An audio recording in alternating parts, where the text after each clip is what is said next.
For years, I have been against doing any sort of auxiliary lighting on my truck, whether it be light bars, ditch lights, fog lights, chase lights, and I will tell you why in a second. But before I tell you guys why, I'm going to talk about today's sponsor, which is me, because nobody's giving me money to do this, and I'm doing it all on my own dime, so... on my own dime. Desert dime. But anyways, if you guys can go ahead and subscribe to the channel, go follow me on Instagram, that would help out a lot so I can keep making these videos for you guys, and so I know you like these videos. But now into why I never have done lights on my truck out of the 5-7 years I've been off-roading. I've always had the mindset of why am I going to spend money on lights when I barely go off-roading at night, if at all, when I could be spending them on performance mods that can help me off-road during the day or the night. Well, I've gotten to the point now where the truck is pretty much where I want it to be suspension-wise and performance-wise, and I also had like a $200 credit with some company that sold Baja Designs, so I said I might as well spend it on the lights. We also have Garrett here helping with the wiring because I was going to take the truck somewhere to get it wired, and all you guys were calling me a pussy in the comments, saying I should do it myself, so I'm doing it myself, but with some help of somebody who knows wiring. So anyways, yeah, I had the $200 credit with an off-road company and they sold Baja Designs, so I had them order me some Squadron Sports just for some simple little dish lights. So we got Squadron Sports with the driver corner combo in a clear lens. I bought some amber covers just in case I do want to run ambers at some point, but I think I'm gonna get a lot more use out of the clear lens. Got the Cali Raised ditch mounts, Cali Raised push button, and Garrett here to help with the wiring, only for the simple fact that they do, right here, the lights do come with a whole harness with a toggle switch, but I don't want to run a toggle switch. I got an OEM push button that's going to fit right into an OEM spot on the truck, so you need to cut the old one off and splice in the wiring to the new push button, which seems like it would be my biggest challenge. This is also turning into quite the snowball effect because now I have the lights for the front that will help me see facing forward during night runs or during dust in the day, which means I'm now going to need a rear light so people behind me can see me through dust or at night, which is going to be a video coming up probably in the next week or two. This weekend I'm going out to see somebody about a third brake light, so stay tuned for that. And even more of a sneak peek, same guy's hooking me up with an interior dome light that's going to run a Baja Design or a KC or a diode light. I'm not sure yet. Today I become a light boy. Join the dark side. Join the dark side with some light, Baja Designs. So yeah, they say you have to mount the whole light up to the bracket before installing them, because then once you get this in, it's so low profile that you can't get underneath it to actually... I'm sure you still can, it's just probably going to be a pain in the ass. I think it's weird that the only appearances you make on this channel now are for like weird little accessory things, not like actual suspension stuff. Like the last video you came in for was the spare tire strap, way back when I moved it to the rear of the bed. And since I'm today's sponsor, if you guys are looking for a spare tire strap, your boy Desert Dime got his own custom set of spare tire straps, big enough to fit double stacks, 40s, whatever size you guys need. Big industrial. Oh dude, oh. So if you guys are looking for spare tire straps, hit me up. I got like 10 left. That definitely wasn't supposed to be a plug, but it worked out so perfectly. From the dirt bike days to working on the only truck that still runs in the desert, bud. I feel like it's going to gouge into the paint on the light, though. I think that's the point, so it locks it where it's at. I don't want gouge marks in my light. It's just going to start rusting, wouldn't it? But I think they do have a great return policy on the, or not return, but like a warranty or something. You know, when I took to the tour of the Baja Designs facility, I got the scoop on all that. Oh, did you? Oh, I did. I don't think Baja Designs fucks with me, if we're being honest. Why? I mean, I guess you don't... I'll say we need to adjust these two once they're on, so... I'm just gonna snug them up so they don't bounce around. These are looking pretty, dude. Maybe I'm gonna finally get millions of likes on my videos because I look cool. You got Baja Designs? Yeah, I'm gonna be one of those people. I'm finally those high school kids that gets a bunch of likes because they have a truck that looks good. Nobody cares about what's under the... Nobody cares about what's in the wheel well. Mid-travel? It's fucking sick. Everybody wishes they were mid-travel. I'm gonna go over here on the back side and hold this.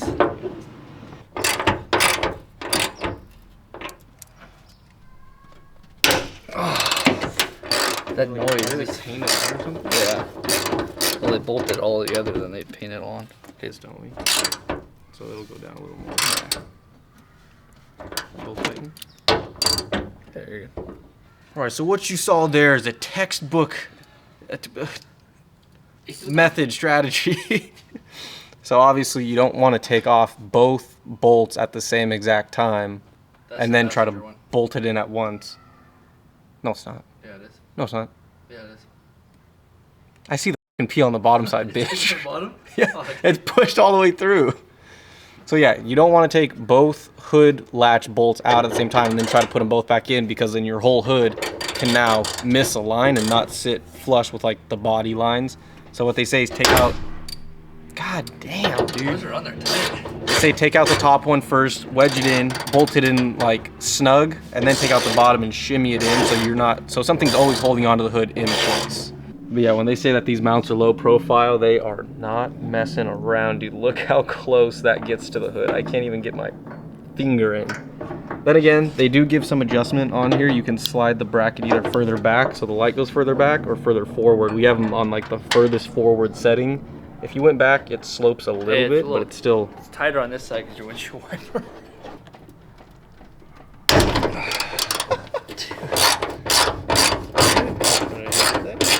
Oh, yeah. Okay, so the exact thing I was just explaining on that side of how it has the adjustment to slide back or forward is definitely came into play now. We had it set all the way forward like we do the other side, but on this side it hit and like rubbed on the truck, so we had to slide it all the way back. Now we were wondering why. All the hardware on there is the Baja Designs hardware that it came with, but Cali Raised with the mounts threw in their own nuts and bolts, and we were wondering why we have like a new set of it.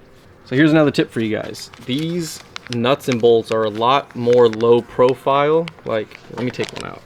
But yeah, the nuts that Cali Raised gives you with the mounts are definitely a lot thinner than the ones Baja Designs give you. So if you're running the low profile mounts from Cali Raised, definitely use their hardware on the bottom, because it gives you so much more clearance than these Baja Design nuts are giving you, which it's gonna drive my OCD crazy. I kind of want to swap these out, but then that requires us to take everything apart again. But I mean, it's clearing.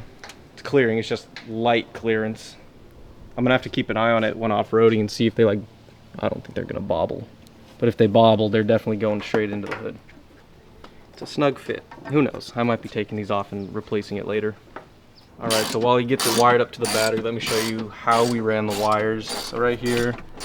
Oh god, this is gonna be so tedious. So we got the wire going down the backside right here in the corner where the hood and the fender meet, down on the inside of the hood latch, running alongside the washer fluid line, down in the trench, and the connectors are under this plastic guard right here. We just popped the clip, lifted it up, and connected it underneath there, and now we're running it all the way along the front of the truck. We have the excess for the driver's side all bunched up and zip tied up against the wall. And then this one, same thing, just connected underneath this little plastic guard. Now, like I said, we're going with the OEM push button. So I'm gonna put it in right here in these dead spaces, which are super accessible from the little cubby that's usually right here. You just pop the cubby down and pop it off. You literally just go to the back side, pinch and push, and they come out. That's how easy they come out? Yeah, you just have to go to the back side and pinch it. Fucking Toyotas. Now the most scary part of all of this, I think, is getting through the firewall into the cab, which Garrett sees a little access point we might be able to use. But yeah, there's a boot right there that already goes to the firewall with a bunch of wire harnesses, which hopefully we could fit under there with the camera.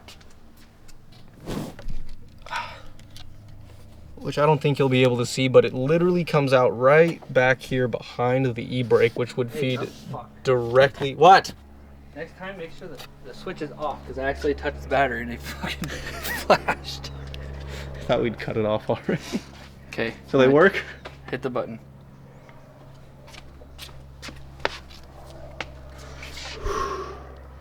Three, two.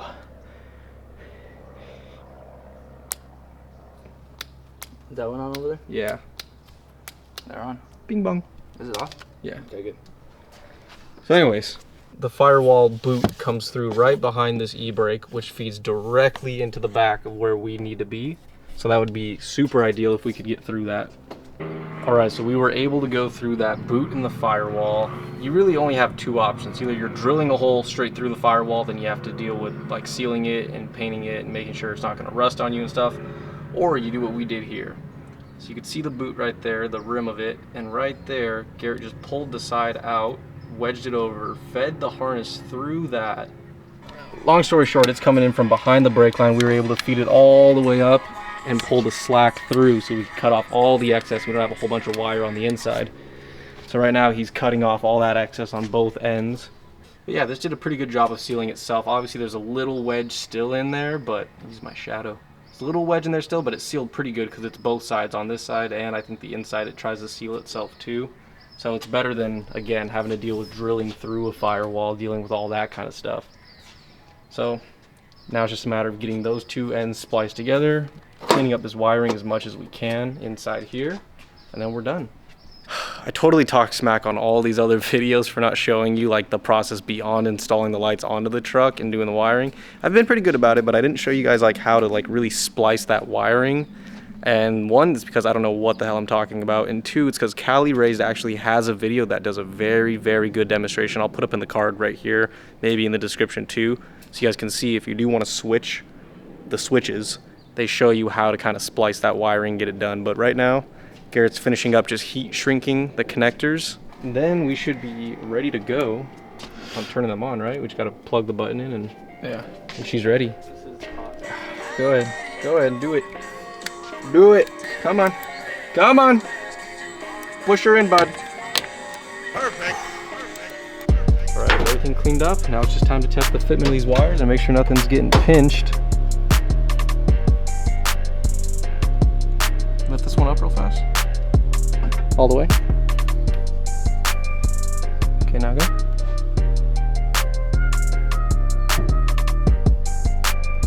Lift it back up. Go down. You can see this one. Go all This the way. one fit better than this one because it didn't have that water in it. Go all the way. All the way down? Yeah. Oh, fuck. Yeah. I think it's good. There you go. There you go. Ow. Push the little button. But you have the line running in right here.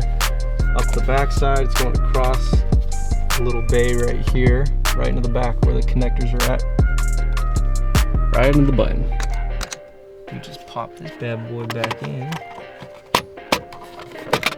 So boom, nice and clean. Got the little button right here. Got another dead spot for when I do the rear lights. I already have the matching button to go for it for the rear lights. Gonna do the same exact thing. Pop this out, go through the firewall, make it nice and clean. The only thing I might do at a later date, again, is swap out this hardware so we have the low profile nuts right here, because these are just too bulky and close for my comfort.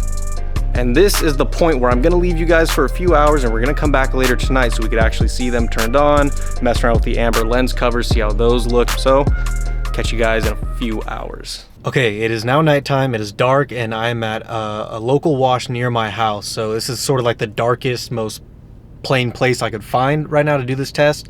I might just have to do another one once I actually get it out to the desert so you get like distance and like pure darkness, no light pollution and all that good stuff. But this is the best I got for now. So let's go ahead and get some tests done. All right, turn those off. So we got the headlights here just by themselves. And this is my first look at the new lights without adjusting them, and just let's see how they do. They're pretty damn bright. I definitely think I might need to angle them up a little bit more so they're not reflecting off of my silver hood. I think that might add a lot of light on the front end here. Angle them up a little more, maybe angle them out a little bit, but that's a pretty good amount of light. Look at that. Now if we turn this off completely, pitch black, and then we throw them on. Yeah, those are pretty good. I mean, guys, like I said, so many people do this as like one of their first mods, so this is nothing new, it's nothing groundbreaking, but I'm still pretty stoked on it. I finally have lights to go at night. It's the same exact pattern where my normal headlights are, but they're just that clear white versus like the yellow sort of I forget what they call them, halogen maybe, not LED. but it's just the LEDs just add that like bright, crisp layer so you can actually see what's going on. Let me throw the amber lenses on this and see what that does. So Baja Designs makes these rad little covers that literally just clip right on. There we go. Well, I guess it's not a clip, it's more so just pressing the air pocket out. And then bam, they're amber. Now let's see these with the amber lenses on. Whew. Oh dude, those are pretty damn close to like just buying them amber lens with no clear lens like that. That's pretty damn close.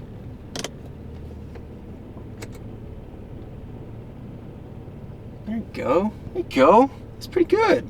Now I forgot we didn't tighten these lights down all the way so we could adjust them. So I can still do it with my hand right now. I just won't be able to tighten them right now. So let's see if we could angle them a little bit better. That one you can see is angled a lot more up. You can see the beam going out. It's like hitting that tree up there, and you don't really get a whole lot of light down on the ground. So I'm gonna tame that one down a little bit.